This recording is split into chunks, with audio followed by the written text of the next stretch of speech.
weather is changing for the worse. Fog is coming down and it's hard to find our bearings. Horizons close in and perspectives shift. The world becomes strange, and it seems we are back in a past time. In a quiet place where the day is measured out in prayer, Sister de Sales is the last remaining nun in Dingle. This is our dining room. There were 16 sisters here, and we had sisters from different convents, and some of them have returned to their own convents, and the Lord called some of the older sisters to heaven. So I'm here on my own. We weren't allowed home to our own home until 1961. When we entered for life, and it was Pope John the 23rd who opened the doors for us.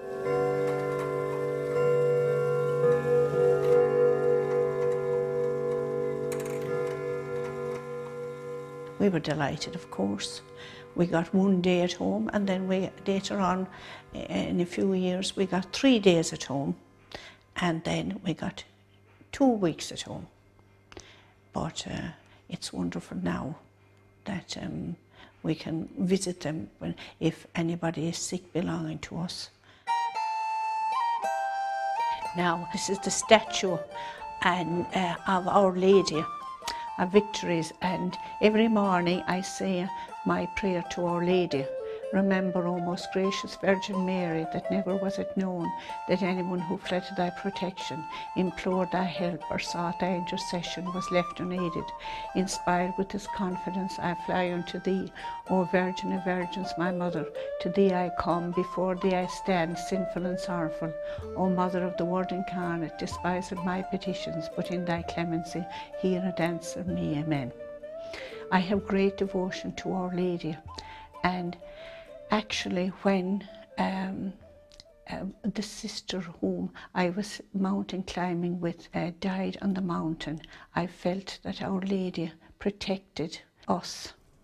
On the 16th of May 1983, Sister de Sales, Sister Columkill and Sister Marie-Therese parked their car at the Connor Pass car park and set out to climb and pray on Mount Brandon.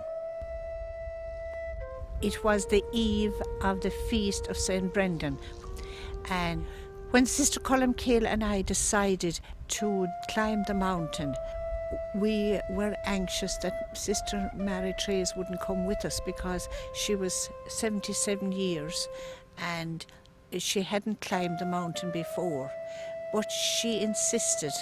Sister Marie-Therese was praying that we'd have a united Ireland, and that was the reason when we had climbed over the Garonne that she didn't want to turn back. And we said, if Sister Marie-Therese doesn't get the united Ireland, nobody will get it.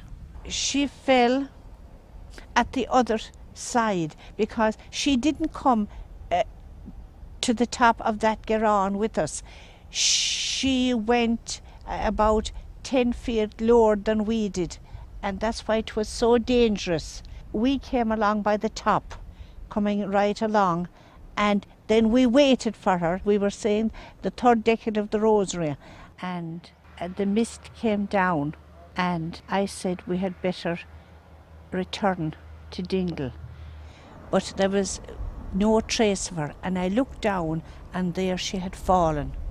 And I didn't hesitate. I went down the side of the mountain and I took her in my arms, and her face was covered in blood, and I lifted her up and I prayed with her.